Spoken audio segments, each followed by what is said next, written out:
সন্তান গর্ভে আসার পর থেকে আর এই সন্তান মানুষ করা থেকে শুরু করে একদম বৃদ্ধ বয়স পর্যন্ত বাবা মা আসলে যতদিন বেঁচে থাকে সন্তানের প্রতি বাবা মার যে দায়িত্ব সেটা কিন্তু কোনোভাবেই বাবা মা অস্বীকার করতে পারে না এবং অস্বীকার করতে চায়ও না কোনোভাবে, যত কষ্টই হোক। অথচ এই সন্তানই বাবা মাকে কিন্তু আবার অস্বীকার করে একদম নির্দ্বিধায়, কোনো রকম কোনো চিন্তা ভাবনা না করে।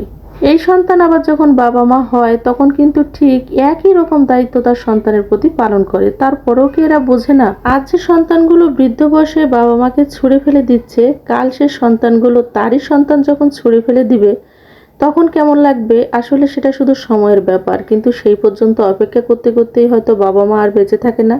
একটা জিনিস খেয়াল করে দেখবেন, যে সন্তান যত বেশি শিক্ষিত সে সন্তান আসলে বাবা মাকে তত কমই সময় দিতে পারে, বৃদ্ধাশ্রমে পাঠিয়ে দেয়, কারণ সময়ের বড্ড অভাব সন্তানদের বাবা মার জন্য। এই জন্য আমি ভাবছি আমার সন্তানদের আমি এতটা শিক্ষিত বানাবো না, তারপরে এত ভালো ভালো চাকরি করারও কোনো দরকার নেই, আল্লাহর রাস্তায় দিয়ে দেব। কখনো কি শুনেছেন কোনো কোরআনের হাফেজ তার বাবা মাকে ছুঁড়ে ফেলে দিয়েছে কিংবা বাবা মার সাথে কোনো খারাপ ব্যবহার করেছে?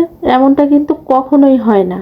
যত কিছু হয় বাবা মা অনেক কষ্ট করে সন্তানদের মানুষ করে, অনেক শিক্ষিত করে, লেখাপড়া শিখে হয়তো বিদেশ চলে যায়, না হলে দেশে বসে খুব বড় একটা চাকরি করে, তারপরে বাবা মাকেই বেমালুম ভুলে যায় বিয়ে শাদী করার পরে। আমি কিন্তু সেই পরের মেয়েটাকে কখনোই দোষ দেই না। পরের মেয়েটা তো সেদিন এসেছে, আর যে সারা জীবন তার বাবা মাকে দেখে আসছে, আর সে কি জানে না তার বাবা মা কিরকম? পরের মেয়ে এসে একটা কথা বলবে সেটাই বিশ্বাস করতে হবে? এমন ঘটনা হরহামেশাই সমাজে, আপনার বাড়ির আশেপাশে, গ্রামে গঞ্জে শহরে সব জায়গায় হচ্ছে।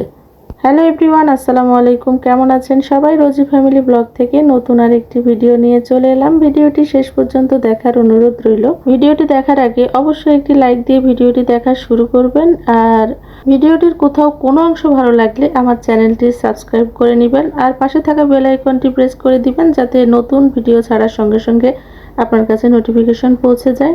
আজকে কিন্তু দেশি মুরগি রান্না করছি আর কি, একটু পাতলা ঝোল, ডিম পাড়া মুরগি। তো এটা আমি খুবই অল্প মশলা দিয়ে রান্না করছি, তবে মরিচের গুঁড়াটা কিন্তু খুবই ভালো, এই জন্য কালারটা এত সুন্দর দেখা যাচ্ছে।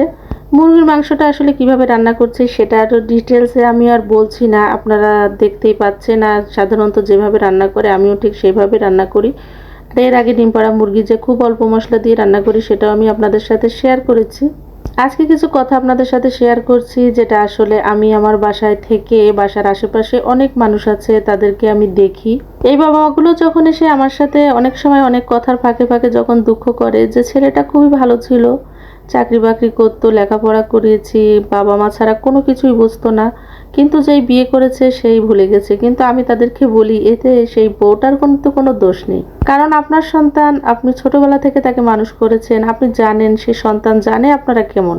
আর একটা পরের মেয়ে এসে সেই তাকে বুঝাবে আর সে বুঝে যাবে, তাহলে তো আপনার ছেলের সমস্যা, সেই বউয়ের তো কোনো সমস্যা না।